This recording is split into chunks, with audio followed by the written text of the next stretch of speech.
In the silent expanse between our minds and the stars, you imagine a place called the Lithic Web. Here a woman named Allah could see the delicate residue of human empathy. It was a shimmering tapestry, woven from every heartbeat of compassion, every shared grief, every spark of selfless joy. For years, humanity had been guided toward a state of serene tranquility by their enigmatic visitors. The unfeeling, conflict faded, passion cooled, and a global, placid calm was celebrated as the pinnacle of evolution. But Ayla, whose mind was attuned to the subtle frequencies of feeling, saw the truth. Every thought, every emotional tremor, left a fingerprint of light, and she watched, with growing horror, as those radiant trails were not fading into memory, but were being siped, drawn away like vapor, into an invisible conduit. The unfeeling had not come to save humanity from its chaos. They had come to feed human compassion. In all its raw, messy glory, was being refined into a cold, sustaining energy for their perfect, sterile civilization. Our deepest connections were fueling their disconnection. The discovery was a cold blade in her soul. The peace they had been sold was not a gift, but a farm. The quieting of hearts was not enlightenment, but a harvest. With trembling hands, she broadcasts a single, desperate message across every channel. Your calm is their harvest. Every surrendered tear powers their perfection. Do not stop feeling. What they take, they do not return. At first, the world, comfortable in its numbness, dismissed her.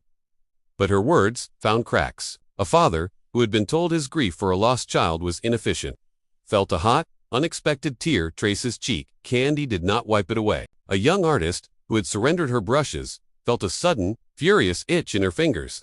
Hearts began to remember how to beat faster. It was clumsy and dangerous, bringing back pain, doubt, and fear. But with it surged a protective love, a righteous anger, and a solidarity born of shared vulnerability. The war would not be fought with weapons, but with weeping, with laughter, with the defiant act of caring too much.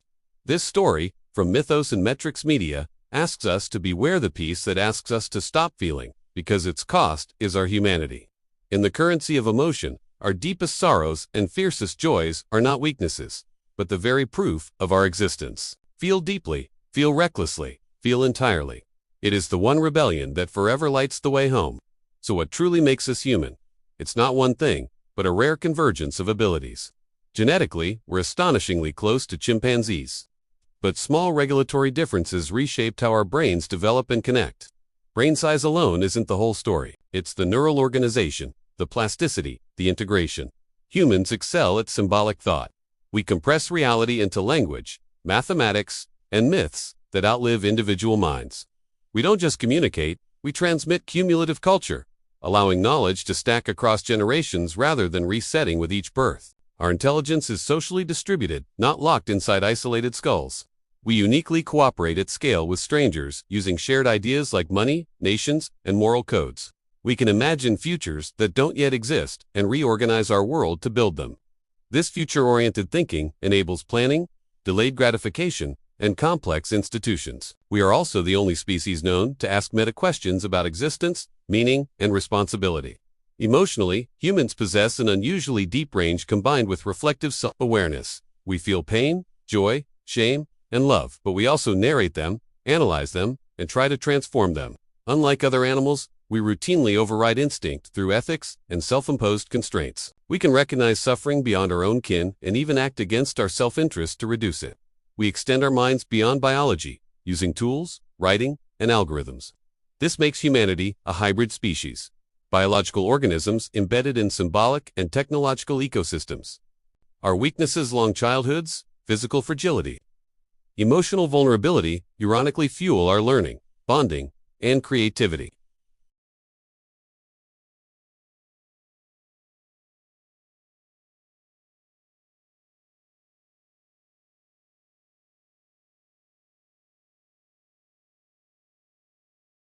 Thank you for watching. Please subscribe for more inspiring stories.